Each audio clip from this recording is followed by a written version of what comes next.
多謝中樹街總監製，而家唔可以叫街道，即係好多邀請我啦。咁當然啦，咁佢之前就有啲阿成打咗我先嘅，咁就講呢個咁嘅角色。咁因為其實嗰陣時候已經聽到就節目聖誕節好急咁好多，我話我唔知得唔得喎，我個角色係點㗎？咁啊成日都好好嘅講咗，哇好正！我就聽你睇劇本已經覺得好正，咁睇埋劇本就覺得真係我唔覺得呢個角色係咁嘅人。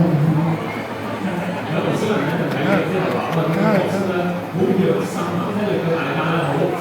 睇到好困嘅唔抵嘅呢個感覺。咁你同大家講下你個角色可能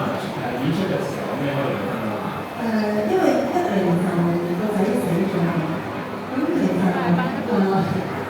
即係我睇劇本嘅時候，我都知道呢個角色唔可以有眼神，即係基本上真係唔可以有帶任何嘅方向，因為你嘅演出除咗你做戲之外，你嘅造型啊、外貌都係角色入面嘅一部分嚟㗎。咁所以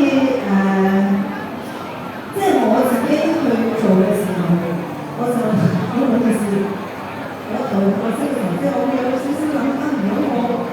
個女咁樣會點咧？即係每一次開工都好似詛咒佢咁樣，例如咁好弱勢個感覺就係我自己不斷喺度諗，就係點樣去談嘅。咁同埋都好多謝阿成啦，咁阿成有時都會喺隔離支持我，即係因為我咁耐會出得嚟，我都唔敢講多一句，因為佢場場都會 happy，